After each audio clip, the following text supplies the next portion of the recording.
Nous allons aborder aujourd'hui un monument de l'histoire de la philosophie, à savoir Emmanuel Kant. Je l'écris au tableau. Donc on dit en français Emmanuel, mais en allemand c'est Immanuel. Donc K-A-N-T. Alors, Emmanuel Kant a vécu de 1724 à 1804. Donc, il est mort à 80 ans. Donc, il a vécu dans ce qu'on appelle traditionnellement le siècle des Lumières. En Allemagne, il y a un mot pour désigner les Lumières, c'est le mot Aufklärung, que je vais écrire aussi. Alors, ce n'est pas sans intérêt parce que je vais vous lire un texte de Kant qui porte sur ce sujet-là. Donc, en allemand, ça se dit Die Aufklärung.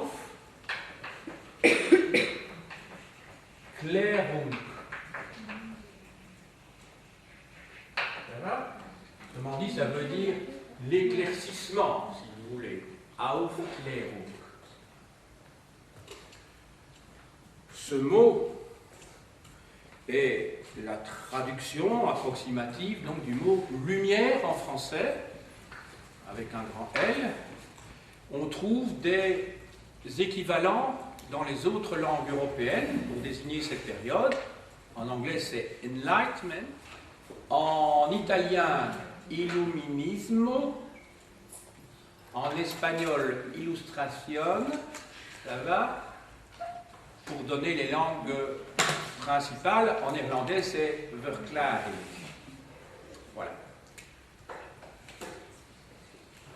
Alors, Emmanuel Kant a vécu pendant toute son existence dans une ville qui se trouve en Prusse orientale, à savoir Königsberg.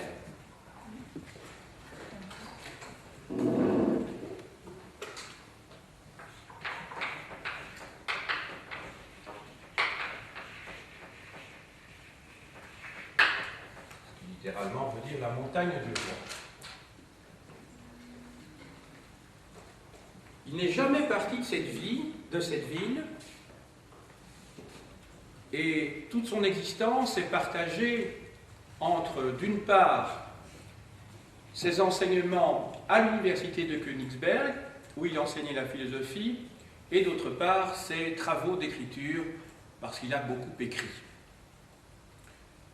Ceci dit, ce n'était pas un homme solitaire, car il aimait beaucoup les conversations avec des savants, avec des philosophes. Il a la réputation d'avoir été un homme extrêmement ponctuel dans sa vie, au point que les habitants de Königsberg savaient exactement l'heure qu'il était quand il passait devant chez eux. Parce qu'il se promenait toujours à la même heure et toujours d'un pas régulier.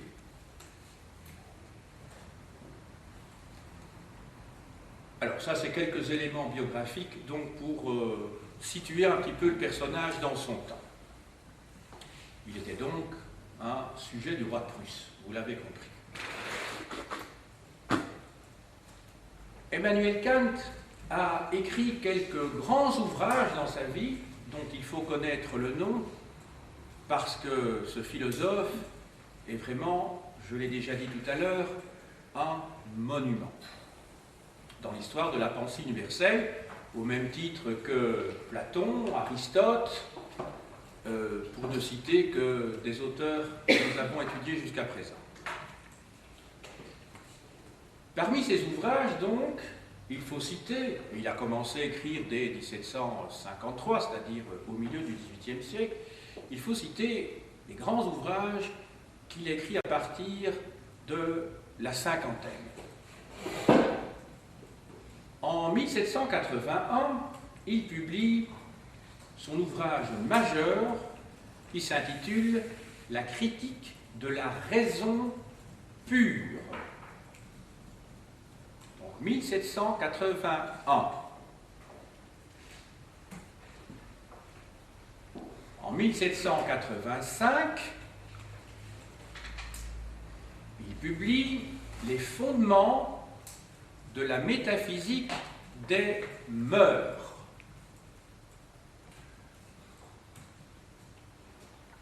En 1788, la critique de la raison pratique. Et enfin, en 1790, la critique de la faculté de juger. Il a bien entendu continué à publier jusqu'à sa mort en 1804. Je vous ai donc cité ici que les 4 ouvrages les plus importants, et je vais plus particulièrement parler aujourd'hui de 2 d'entre eux. Alors, comme je crois qu'il y a quelques germanistes ici, donc en 1780, les autres doivent noter bien entendu, la critique de la raison pure, ça se dit Kritik der reinen Vernunft. La critique de la raison pratique, Kritik der praktischen Vernunft. Et enfin, la critique du jugement, Kritik der Urteil. Voilà, la faculté du... Je dis ça uniquement pour ceux qui font de l'allemand ici. Alors, je vais commencer par vous lire un texte qui renvoie au préambule que j'ai pu vous donner il y a quelques instants, c'est-à-dire aux Lumières. En 1783, Kant répond à une question de l'Académie de Prusse qui est « Qu'est-ce que les Lumières ?» Donc c'est l'Académie elle-même qui pose cette question-là. Qu'est-ce que les Lumières? Et Kant va répondre par un texte court dont je vais vous lire le début, le commencement. C'est très lisible et donc audible, intelligible, sans aucune difficulté. Ce texte me paraît très important. Je le tire de l'édition Garnier-Flammarion, qui comprend en outre vers la paix perpétuelle et que signifie s'orienter dans la pensée. Voilà, je montre la couverture. Voilà, collection Garnier-Flammarion. Mais je ne reprends ici que la première page donc, de sa réponse. Je lis donc Kant, en traduction française. Les Lumières, c'est la sortie de l'homme hors de l'état de tutelle dont il est lui-même responsable. L'état de tutelle est l'incapacité à se servir de son entendement sans la conduite d'un autre. On est soi-même responsable de cet état de tutelle quand la cause tient non pas à une insuffisance de l'entendement, mais à une insuffisance de la résolution et du courage de s'en servir sans la conduite d'un autre. Sapere aude, qui veut dire ose savoir en latin. Et il traduit d'ailleurs lui-même ici, en allemand donc, et le courage de te servir de ton propre entendement. Voilà la devise des Lumières. Paresse et lâcheté sont les causes qui font qu'un si grand nombre d'hommes, après que la nature les eut affranchis depuis longtemps d'une conduite étrangère, naturaliter maiorenes, restent cependant volontiers toute leur vie dans un état de tutelle, et qui font qu'il est si facile à d'autres de se poser comme leur tuteur. Il est si commode d'être sous tutelle.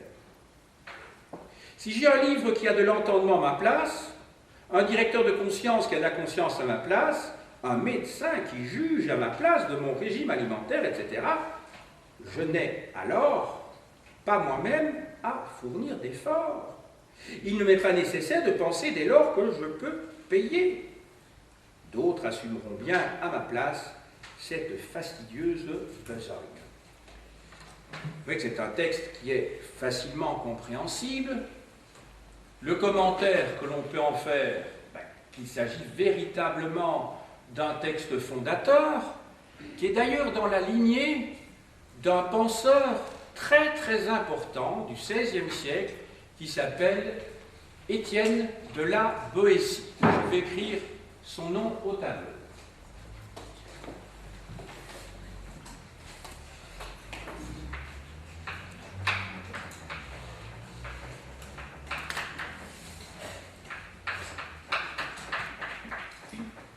Étienne de la Boétie, qui dans la deuxième moitié du XVIe siècle publie un ouvrage, à mes yeux, essentiel et auquel je me réfère volontiers, c'est le discours sur la servitude volontaire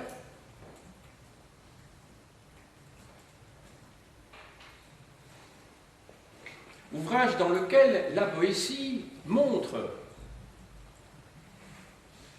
que si les hommes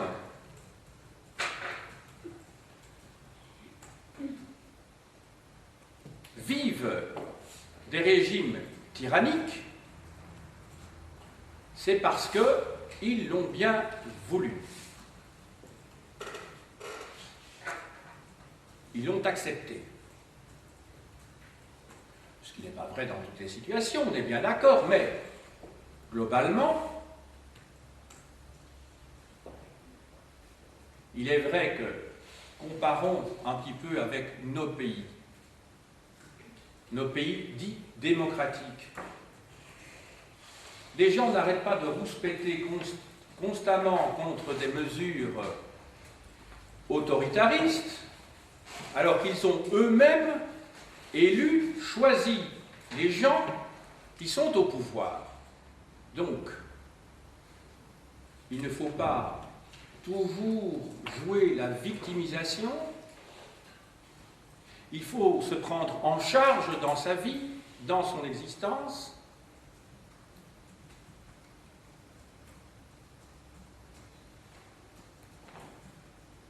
et considérer que dès lors que l'on possède une intelligence, ce que lui appelle ici l'entendement, la compréhension des choses, eh bien, il ne tient qu'à nous à construire notre destin.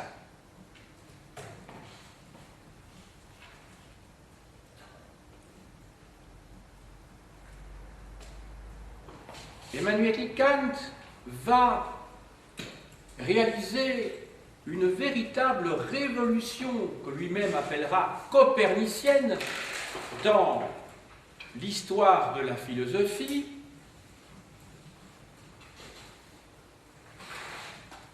en distinguant ce qu'il appelle d'une part les phénomènes et d'autre part les noumènes.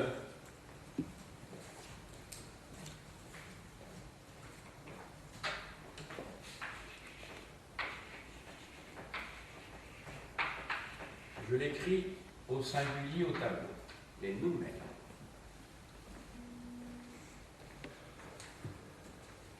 Pour lui, en effet, ce qui tombe sous nos sens ne sont que des phénomènes. Ce ne sont que des apparences. Il nous est impossible d'atteindre l'être en soi, ce qu'il appelle le noumène, ou les êtres en soi, au pluriel, les noumènes. Tout cela est essentiel.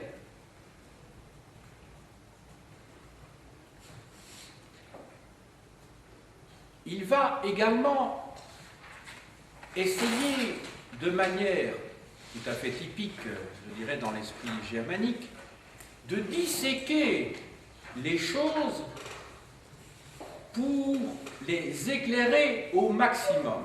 C'est pour ça que la lecture de la critique de la raison pure et des autres ouvrages de Kant est assez difficile, même très difficile, et beaucoup moins lumineuse a priori que le petit texte dont j'ai pu vous lire en introduction.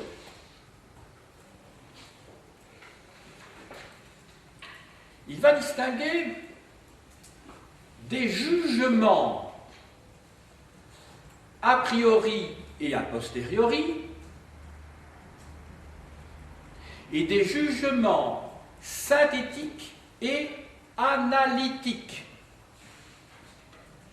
Je vais vous expliquer tout ça. La notion de jugement est essentielle pour Emmanuel Kant. Car pour lui, penser, c'est juger. Si vous ne jugez pas, vous ne pensez pas.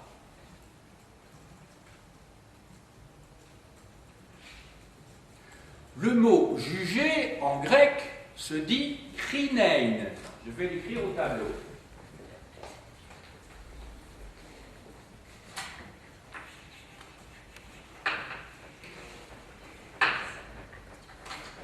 Krinein.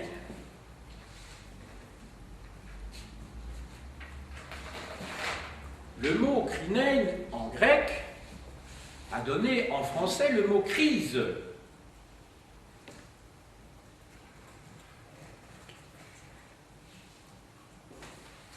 Et donc, contrairement à ce qu'on pourrait penser, mais là, toute langue évolue, et le français a évolué comme n'importe quelle autre langue, une crise, ce n'est pas une période de catastrophe. Une crise, c'est un moment où quelque chose se dénoue.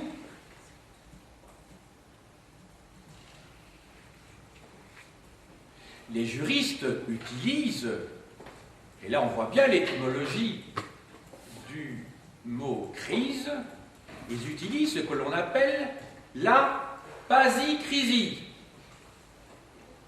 Et la pasicrisie, c'est quoi? C'est un recueil très volumineux, avec de nombreux tomes, qui comprend tous les jugements, la pasicrisie. Comme il y a aussi d'ailleurs chez les juristes la pasinomie, c'est-à-dire un recueil où on trouve toutes les lois. Donc vous voyez que le mot crise est lié au jugement et pas à la notion de catastrophe. Ça, c'est l'évolution de la langue et du, comment dirais-je, de la langue courante qui nous trompe sur le sens originel du mot. Alors, je vous explique maintenant, comme promis, ce que c'est qu'un jugement analytique, un jugement synthétique. Alors, un jugement analytique, c'est un énoncé d'une phrase,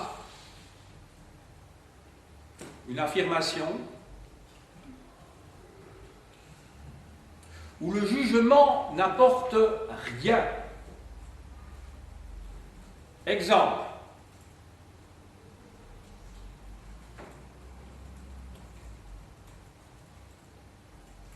Je réfléchis.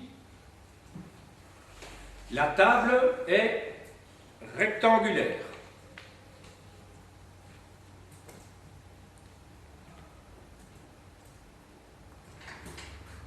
Je ne fais que dire ce que je vois. La table est rectangulaire.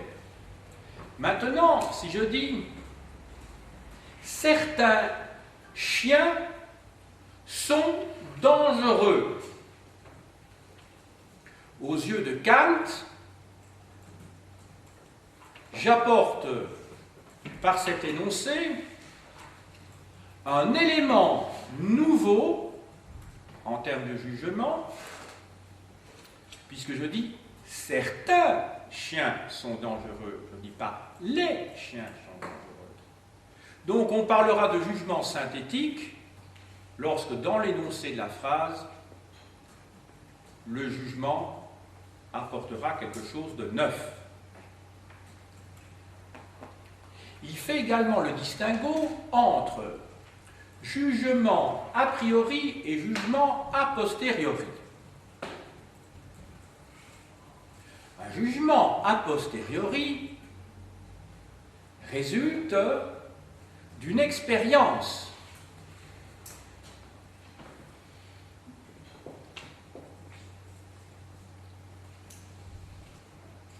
Un jugement a priori, c'est celui qui vient directement de l'entendement, de la raison, pourrait-on dire,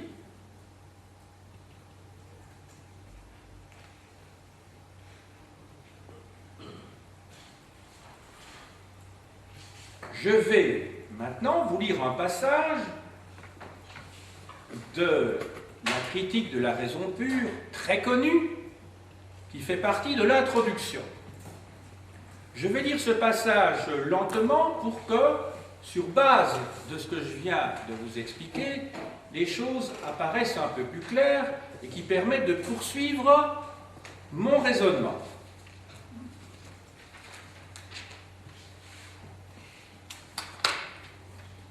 Donc, c'est tiré de la préface de la seconde édition.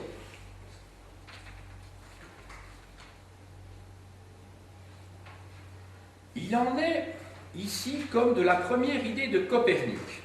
Donc, Copernic, c'est donc ce grand savant polonais qui, dans la première moitié du XVIe siècle, va révolutionner l'astronomie en démontrant mathématiquement, pas encore expérimentalement, il faudra attendre Galilée, que les planètes tournent autour du Soleil. Et quand par la suite on parlera de révolution copernicienne dans le monde des idées, ça veut dire qu'on se met à penser d'une manière tout à fait contraire de la manière dont on pensait avant. C'est bien pourquoi Kant va introduire une véritable révolution. Voyant qu'il, c'est-à-dire Copernic, ne pouvait pas réussir à expliquer les mouvements du ciel en admettant que toute l'armée des étoiles évoluait autour du spectateur, il chercha s'il n'aurait pas plus de succès en faisant tourner l'observateur lui-même autour des astres immobiles. Or, en métaphysique, on peut faire un pareil essai pour ce qui est de l'intuition des objets. Si l'intuition, phrase très très importante, si l'intuition devait se régler sur la nature des objets, je ne vois pas comment on en pourrait connaître quelque chose a priori. Rappelez-vous ce que je vous ai dit tout à l'heure. Si l'objet, au contraire, en tant qu'objet des sens, se règle sur la nature de notre pouvoir d'intuition, je puis me représenter à merveille cette possibilité. Oui, donc on va inverser les choses. Vraiment là que se situe la révolution copernicienne. Mais, comme je ne peux pas m'en tenir à ces intuitions, si elles doivent devenir des circonstances, et comme il faut que je les rapporte en tant que représentation à quelque chose qui en soit l'objet et que je le détermine par leurs moyens, je puis admettre l'une de ces deux hypothèses. Écoutez-les bien. Ou les concepts par lesquels j'opère cette détermination se règlent aussi sur l'objet. Vous vous souvenez ce que je vous ai dit dans mon premier cours, hein, l'objet c'est ce qui est en face de, hein, on va même parler d'étymologie et même en allemand, hein, Gegenstand.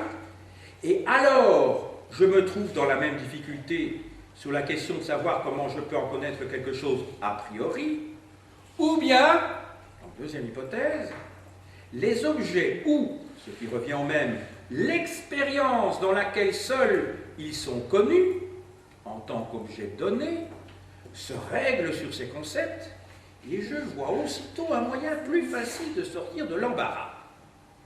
En effet, l'expérience elle-même, l'expérience, je dis bien, est un mode de connaissance qui exige le concours de l'entendement. Donc il faut que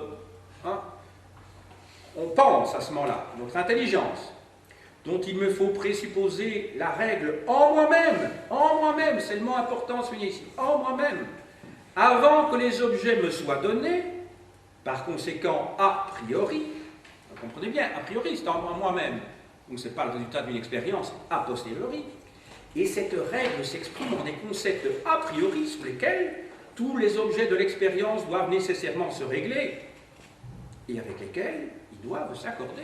Donc vous voyez, l'expérience, elle vient après, je dirais, le programme que j'ai en moi. Donc j'ai un véritable logiciel en moi qui me permet d'aborder la réalité. Et cela, il est vrai, nécessairement, mais sans pouvoir, du moins tel que la raison les conçoit, être donné dans l'expérience. Toutes les tentatives de les penser, car il faut pourtant qu'on puisse les penser, doivent par conséquent fournir une excellente pierre de touche de ce que nous regardons comme un changement de méthode dans la façon de penser, c'est que nous ne connaissons a priori des choses que ce que nous y mettons nous-mêmes. Alors c'est un texte évidemment tout à fait fondamental et révolutionnaire. Ça veut dire quoi? Ça veut dire que nous avons un logiciel, un programme en nous. Et c'est grâce à ce logiciel que nous allons pouvoir comprendre le monde qui nous entoure.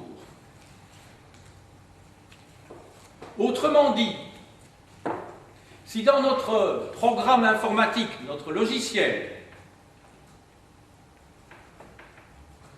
il est indiqué, où nous sommes programmés, que nous devons voir tout ce qui nous entoure en vert, V-E-R-T, nous verrons tout ce qui nous entoure en vert, parce que nous sommes programmés pour ça, à voir tout en vert, ou en rouge, ou en bleu.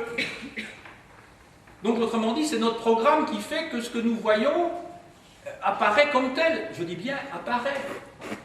Et quand je dis apparaît, je renvoie donc au... Quel est le mot que j'ai utilisé tout à l'heure? Phénomène. Voilà. Donc, en fait, moi, je n'ai pas accès au nous-mêmes, au nous-mêmes. Je n'ai pas accès à la chose en soi, à l'être en soi. Je n'ai pas accès à ça. Moi, je n'ai accès qu'au phénomène, à l'apparence.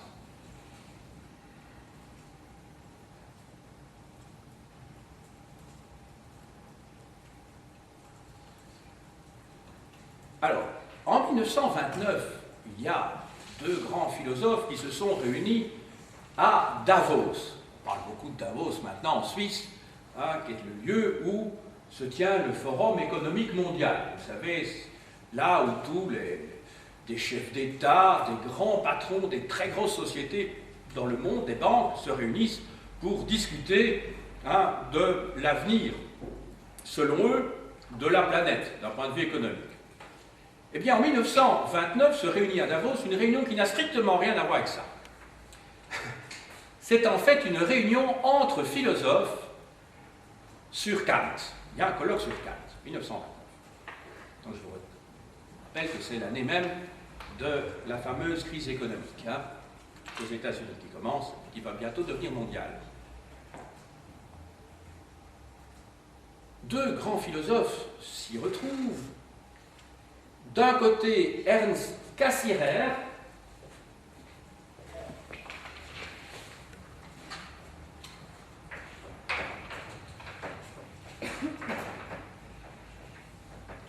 alors Ernst Cassirer, c'est l'éditeur officiel des œuvres de Kant, grand philosophe allemand.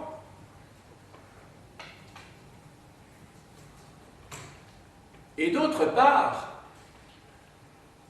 un autre grand philosophe, qui 2 ans plus tôt a écrit un ouvrage, non, c'est même 2 ans plus tôt, il a écrit un ouvrage essentiel qui est L'être et le temps, en allemand c'est Sein und Zeit, à savoir Martin Heidegger.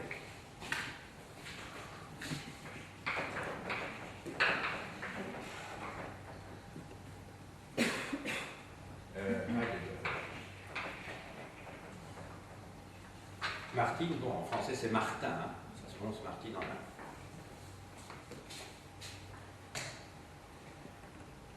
Ils ne sont pas d'accord sur beaucoup de choses, mais en tout cas, une chose sur laquelle ils sont d'accord, c'est que Kant a introduit une grande révolution en remettant à l'avant la notion de finitude de l'individu.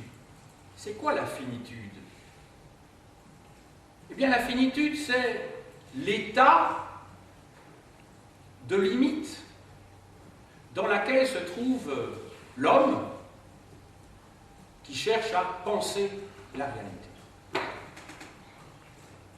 Et pour à la fois Cassirer et d'autre part Heidegger, cette finitude est une chance. C'est une chance pour l'homme que cette finitude.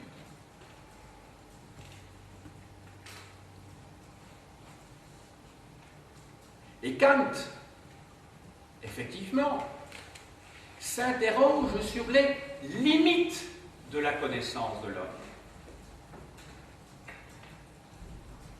Ce qu'il appelle, en d'autres termes, les conditions de possibilité de la connaissance. Je répète, les conditions de possibilité de la connaissance. Autrement dit, comment peut-on savoir? La question de base. Comment peut-on savoir? Et un autre élément qui sera posé dans un autre ouvrage plus tard, c'est comment doit-on agir? Ça, je reviendrai sur ce sujet un peu plus tard. Comment doit-on savoir? Longtemps, on a considéré que le domaine de la sensibilité était de l'ordre, je dirais, presque je dirais même de la médiocrité. Je vous ai parlé de Platon, hein, 4e siècle avant Jésus-Christ, l'élève de Socrate, le maître d'Aristote. Je vous ai parlé brièvement de l'idéalisme de Platon. Système des idées. Platon, je vous le rappelle, dans son allégorie de la caverne, au livre 7 de la République,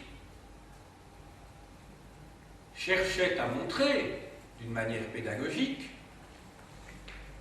que ces prisonniers qui sont attachés dans le fond d'une caverne et qui ne voient sur la paroi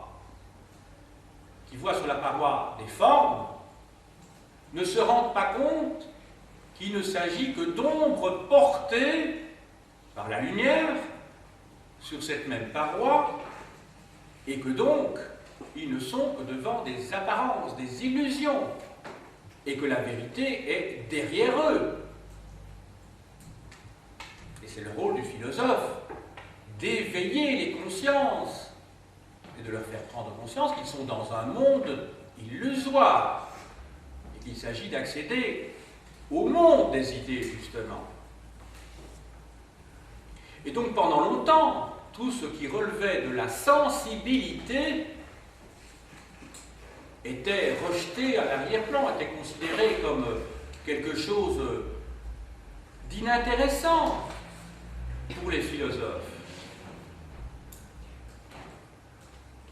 Platon a mis en évidence qu'il fallait trouver la vérité, il fallait accéder au monde des idées, avec un grand I, à idées. Et Emmanuel Kant a été un grand lecteur d'un philosophe écossais qui l'a précédé et qui s'appelait David Hume. H-U-M-E, qui lui s'est intéressé beaucoup au problème de la sensibilité, au problème des sens, ces sens qui nous permettent d'accéder justement au réel. Et pour Hume, seul ce qui est accessible par les sens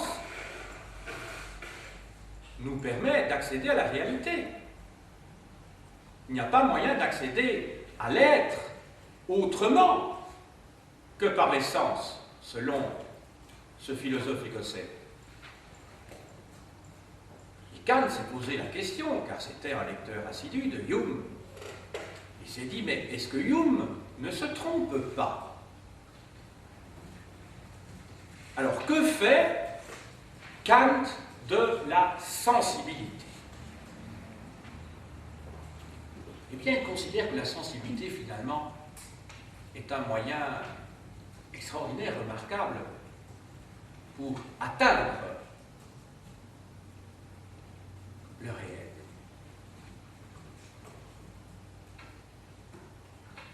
C'est la sensibilité qui nous permet d'accéder au concept d'espace et de temps.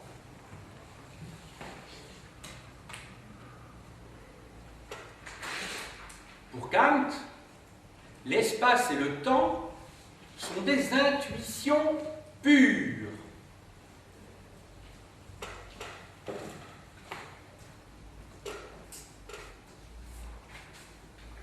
L'espace et le temps sont là. Ils sont là. Donc, l'espace et le temps ne sont pas des catégories construites par l'esprit. Ils sont là. Sans l'espace et le temps, nous ne pourrions rien percevoir et comprendre.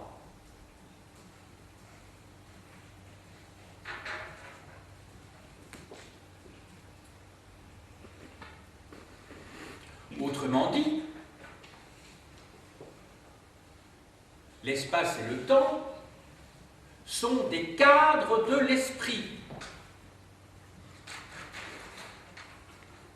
Ils font partie, je dirais, du modus operandi, c'est-à-dire ce sont des cadres de pensée, pour utiliser des mots simples. Ce sont des cadres de pensée, des cadres, je n'ai pas dit des catégories, ce n'est pas la même chose.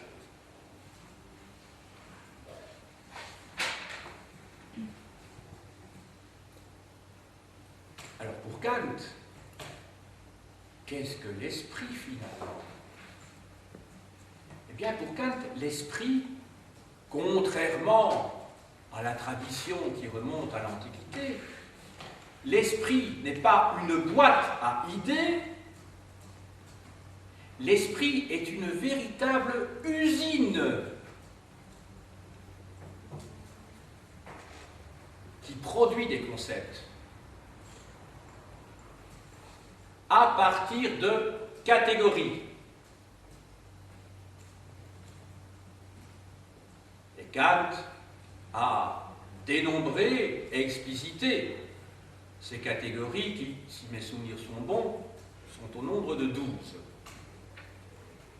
Et parmi ces catégories, il y aura toute une série d'éléments concernant les modalités qui permettent d'appréhender l'objet, entre autres choses.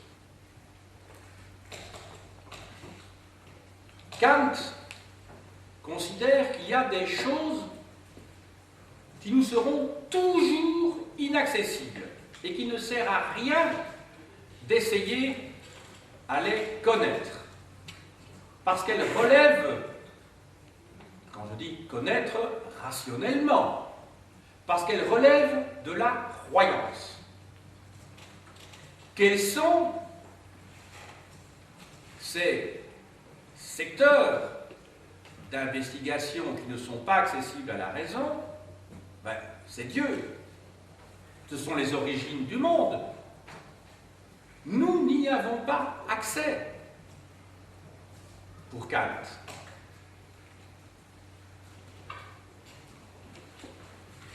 Conclusion. L'être humain, l'homme,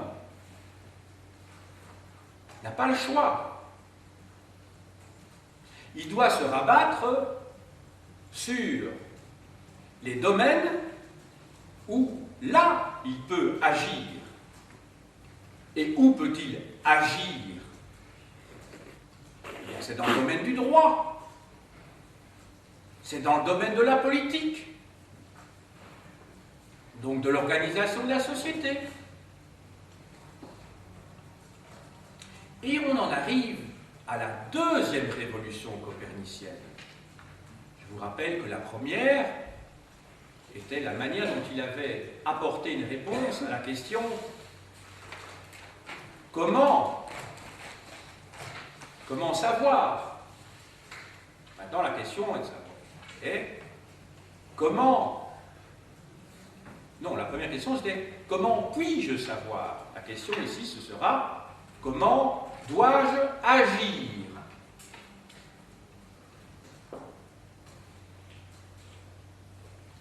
Ce qui est intéressant, c'est que Kant va construire sa métaphysique sur base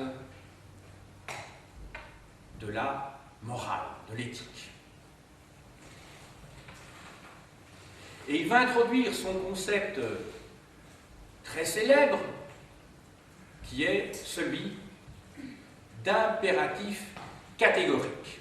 L'impératif catégorique. Notez-le et soulignez-le 2 ou 3 fois.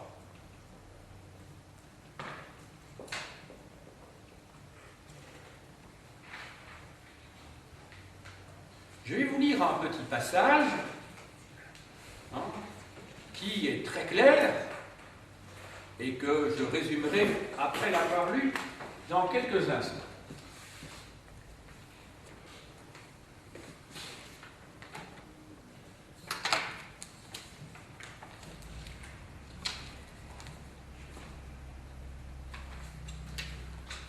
Voilà. Donc c'est tiré des fondements de la métaphysique des mœurs et qui date, je vous le rappelle, de 1785 et ce sera repris, explicité dans sa critique de la raison pratique 3 ans plus tard, en 1788.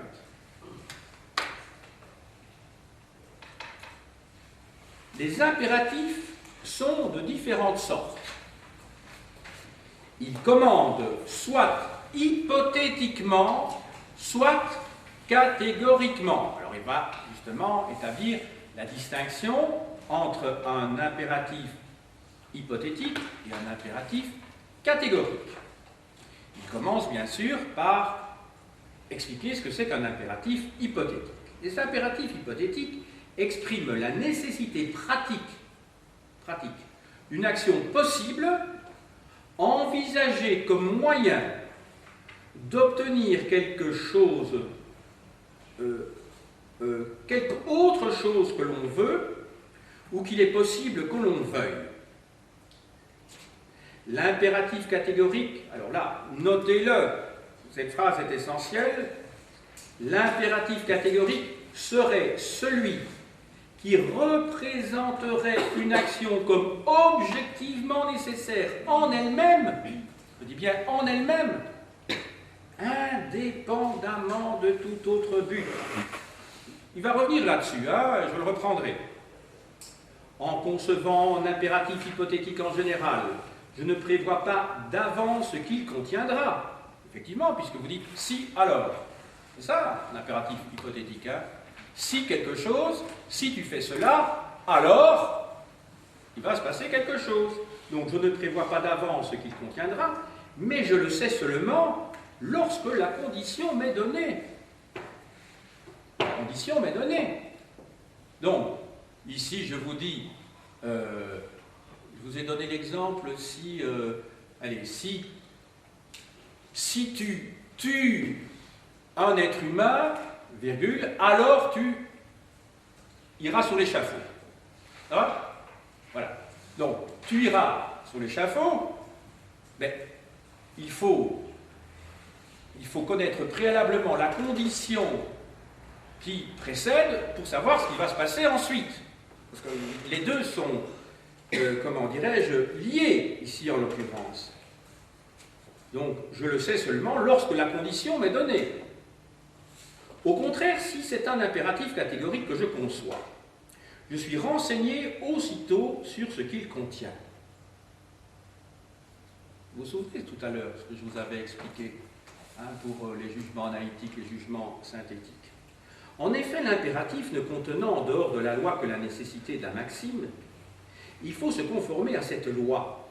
Et cette loi ne contenant aucune condition qui la détermine, il ne reste plus rien que l'universalité, il faut souligner ça, d'une loi en général, à laquelle la maxime de l'action doit être conforme, et c'est uniquement cette conformité que l'impératif nous représente comme nécessaire. Il n'y a donc qu'un impératif catégorique, il se formule ainsi. Alors je vais dicter peut-être lentement la phrase pour que vous puissiez la noter. Agis toujours d'après une maxime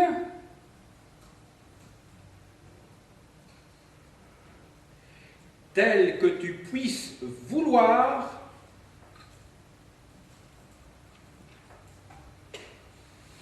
qu'elle devienne en même temps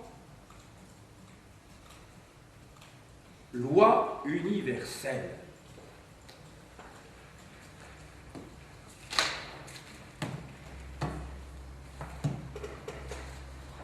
Donc vous voyez ici, Kant fait la différence entre la loi juridique, c'est-à-dire la loi des hommes qui est établie à un moment donné, votée par un parlement, mise en application par un gouvernement, et qui est variable, qui n'a pas valeur universelle. Si vous prenez le cas, il y a des choses qui peuvent nous sembler horribles dans notre civilisation, et pas dans d'autres, et vice-versa. Si vous prenez le cas des Esquimaux, qui, lorsqu'une personne devient trop lourde pour la communauté, font un trou dans la glace et lui demande à cette personne de s'y jeter, ou bien la pousse dans le trou carrément. Si vous avez peut-être vu le film de ce cinéaste japonais qui s'appelle La Ballade de Narayama, où on voit un fils, parce que sa mère est devenue trop vieille, et donc devenue une charge pour la communauté, doit l'amener, comme d'ailleurs c'est la pratique dans son village, en haut d'une montagne, pour l'y jeter. Et donc, en tombant, elle va mourir, et ses os seront, sa chair sera mangée par les vautours, parce que c'est la pratique, là, dans ce type de société. On utilise aussi couramment dans nos sociétés, mais sans se rendre compte, évidemment, qu'il y avait des réalités derrière tout cela jadis, dans d'autres sociétés, quand on dit parfois que certaines personnes qui ont fait leur temps dans une institution quelconque, on dit voilà, on les fait monter en haut du cocotier, on secoue le cocotier, vous voyez ce que ça veut dire. On dit parfois ça, on a envie de secouer le cocotier. C'est horrible ce qu'on dit à ce moment-là, c'est effectivement faire tomber quelqu'un de très haut. Mais ça se pratiquait aussi dans certaines sociétés tropicales ou équatoriales. Voilà. Mais alors, vous allez me dire, mais ce sont des choses qui nous paraissent impensables. Eh bien, Kant n'envisage pas cette situation-là. Il dit qu'il y a des choses qui sont tellement impensables qu'elles ne peuvent pas s'imposer à l'esprit, quelle que soit la société donnée, et qu'il y a des maximes qui sont valables pour tout être humain, quelle que soit sa place sur Terre et à quelque moment qu'il ait vécu. Autrement dit, ne tue pas ton père et ta mère, ne tue pas ton frère, ne tue pas tes enfants. Pour lui, ce sont des impératifs catégoriques. Voyez la définition que je vous ai dictée il y a quelques instants. Il ne peut pas imaginer qu'il en soit autrement.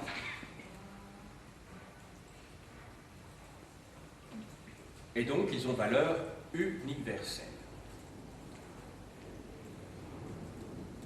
Voilà.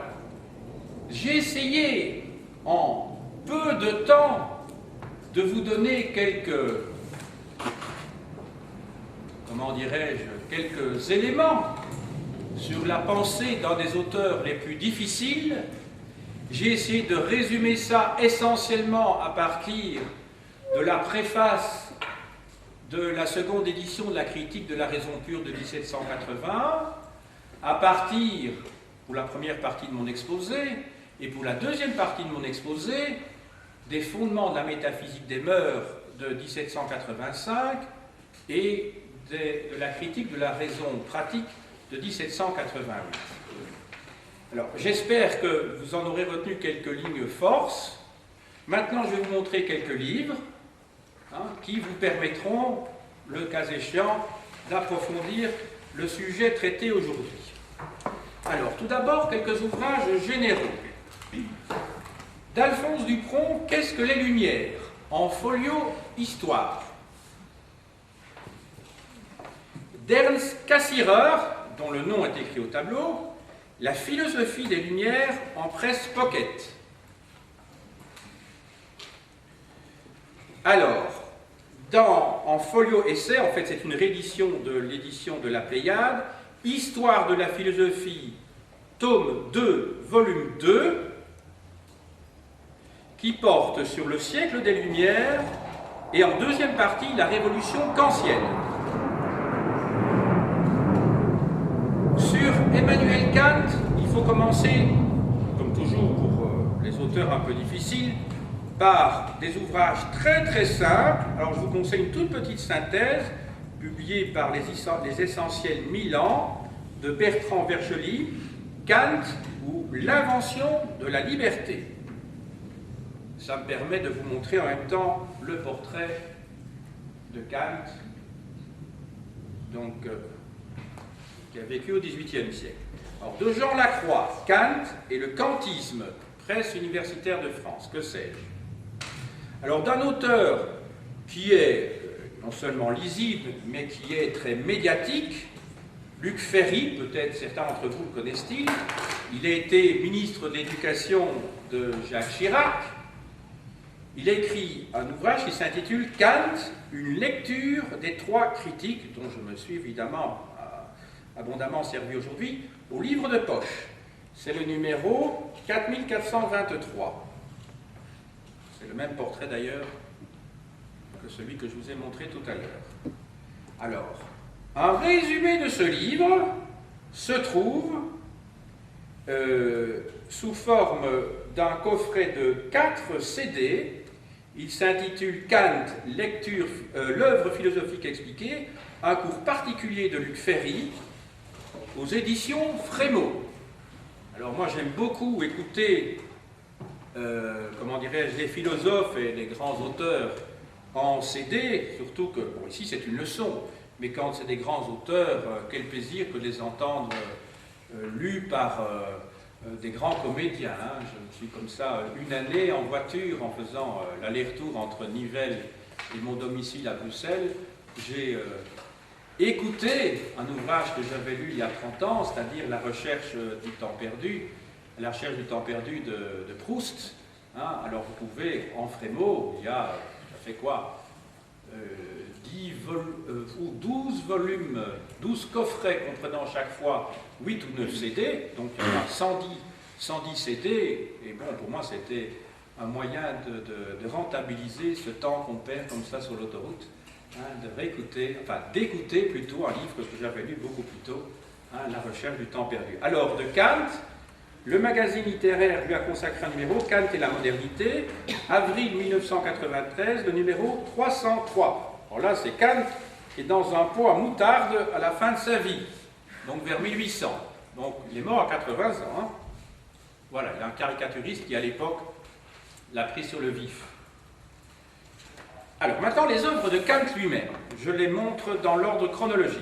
Tout d'abord, la critique de la raison pure, en Garnier-Flammarion. Ensuite, fondement de la métaphysique des mœurs, moi j'utilise la petite collection Hatier, c'est vrai qu'elle est un peu ancienne.